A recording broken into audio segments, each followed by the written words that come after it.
Check 1, 2.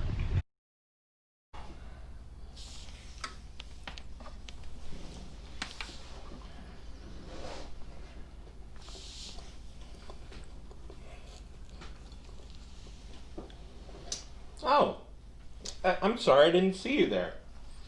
You know, at Christmas time, one of my favorite stories to read is the story of Dr. Seuss's How the Grinch Stole Christmas. And if you've talked to your mom and dads, you may have noticed how, as a congregation, we've been talking about Ebenezer Scrooge, who's one of the grouchiest Christmas people that we know from a written story.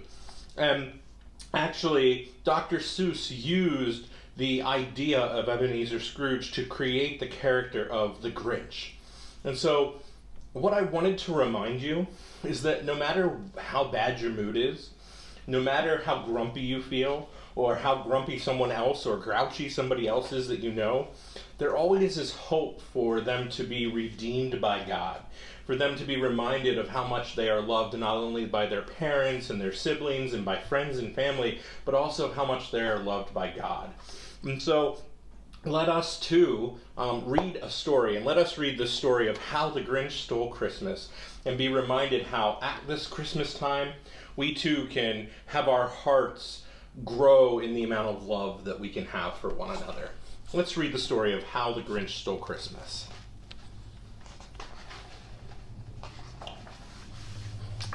Every Who down in Whoville liked Christmas a lot. But the Grinch, who lived just north of Whoville, did not. The Grinch hated Christmas, the whole Christmas season. Now, please don't ask why. No one quite knows the reason. It could be that his head wasn't screwed on just right. It could be, perhaps, that his shoes were on too tight. But I think that the most likely reason of all may have been that his heart was actually 2 sizes too small. But for whatever reason, his heart or his shoes, he stood there on Christmas Eve, hating the Whos, staring down from his cave with a sour, grinchy frown at the warm lighted windows below in their town. For he knew every Who down in Whoville beneath was busy now, hanging a mistletoe wreath. And they're hanging their stockings, he snarled with a sneer. Tomorrow is Christmas, it's practically here. Then he growled with his Grinch fingers nervously drumming. I must find some way to stop Christmas from coming. For tomorrow, he knew, all the Whos, girls, and boys would wake bright and early. They'd rush for their toys, and then, oh, the noise, noise, noise, noise. That's one thing he hated, the noise, noise, noise, noise. Then the Whos, young and old, would sit down to a feast, and they'd feast, and they'd feast, and they'd feast, feast, feast, feast. Then they would feast on Who pudding and rare Who roast beast, which was something the Grinch couldn't stand in the least. And then they'd do something the Grinch liked least of all. Every Who down in Whoville, the tall and the small, would stand close together with Christmas bells ringing. They'd stand hand in hand, and the Whos would start singing. They'd sing, and they'd sing, and they'd sing, sing, sing, sing. And the more the Grinch thought of this Who Christmas sing, the more the Grinch thought, I must stop this whole thing. Why, for 53 years I've put up with it now. I must stop this Christmas from coming. But how? Then he got an idea. An awful idea. The Grinch got a wonderful, awful idea. I know just what to do, the Grinch laughed in his throat. And he made a quick Santa Claus hat and a coat. And he chuckled and clucked. What a great Grinchy trick! With this coat and this hat, I'll look just like Saint Nick. All I need is a reindeer. And the Grinch looked around. But since reindeer are scarce, there was none to be found. But did that stop the old Grinch? No. The Grinch simply said, "If I can't find a reindeer, I'll make one instead." And so he called his dog Max. And then he took some red thread and he tied a big horn on the top of his head. And then he loaded some bags and some old empty sacks on a ramshackle sleigh, and he hitched it up to old Max. Then the Grinch said, "Giddy up!" And the sleigh started down towards the home where the Whos lay a snooze in their town. All their windows were dark, quiet snow filled the air. All the Whos were all dreaming sweet dreams without care. And when he came to the first little house on the square, "This is stop number 1, the old Grinchy Claus hissed. And he climbed to the roof and he emptied bags in his fist. Then he slid down the chimney, a rather tight pinch, but if Santa could do it, then so could the Grinch. He got stuck only once for a moment or two, and then he stuck his head out of the fireplace flue, where the little Who stockings all hung in a row. "These stockings," he grinned, "are the first things to go." Then he slithered and slunk with a smile most unpleasant around the whole room, and he took every present: pop guns and bicycles, roller skates, drums, checkerboards, tricycles, popsicles, plums, and he stuffed them in bags. And then the Grinch very nimbly stuffed all the bags, one by one, up the chimney. And the Grinch grabbed the tree, and he started to shove, when he heard a small sound like the coo of a dove. He turned around fast, and he saw a small Who, Cindy Lou who was not more than 2.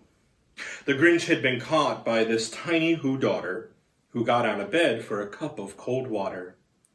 She stared at the Grinch and said, "Santa Claus, why are you taking our Christmas tree? Why?" But, that old Grinch was so smart and so slick, he thought up a lie, and he thought it up quick. "Why, my sweet little tot," the fake Santa Claus lied, "there's a light on this tree that won't light from one side. So I'm taking it home to my workshop, my dear. I'll fix it up there, and then I'll bring it back here." And his fib fooled the child. And then he patted her head, and he got her a drink, and he sent her to bed. And when Cindy Lou Who went to bed with her cup, he went up the chimney and stuffed up the tree. Then the last thing he took was the log for their fire, and then he went up the chimney himself, the old liar. On their walls he left nothing but hooks and some wire, and one speck of food that he left in the house was a crumb that was even too small for a mouse. Then he did the same thing to the other Whos' houses, leaving crumbs much too small for the other Whos' mouses. It was 1/4 dawn, all the Whos still in bed, and all the Whos still a snooze. And when he packed up his sled, he packed it up with their presents, the ribbons, the wrappings, the tags, the tinsels, the trimming, the trappings. 3,000 feet up the side of Mount Crumpet, he rode with his load to the tip-top to dump it. Pooh, pooh to the Whos. He was Grinchishly humming. "They're finding out now that no Christmas is coming. They're just waking up. I know just what they'll do. Their mouths will hang open for a minute or two. Then the Whos down in Whoville will all cry boo-hoo." "That's a noise," grinned the Grinch, "that I simply must hear." So he paused, and the Grinch put his hand to his ear. And he did hear a sound rising over the snow. It started in low, and it started to grow. But the sound wasn't sad. Why, this sound sounded merry. It couldn't be so, but it was merry, very. He stared down at Whoville. The Grinch popped his eyes. Then he shook. What he saw was a shocking surprise. Every Who down in Whoville, the tall and the small, was singing without any presents at all. He hadn't stopped Christmas from coming. It came. Somehow or other, it came just the same.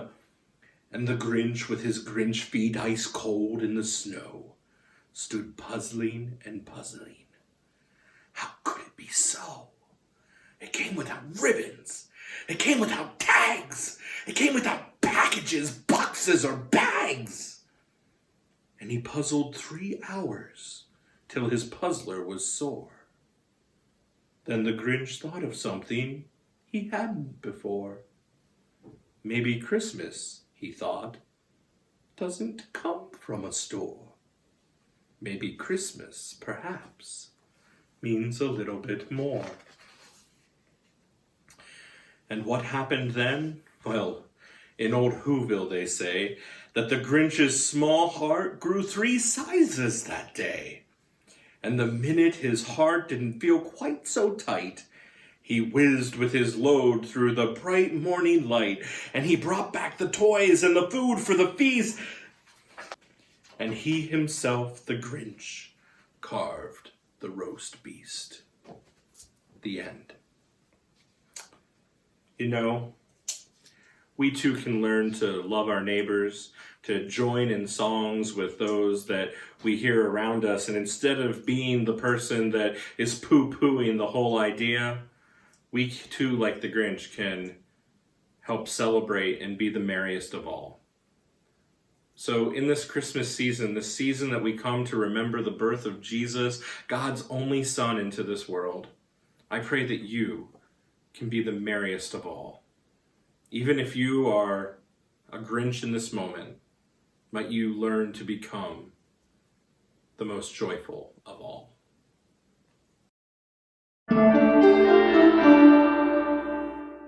Check 1, 2.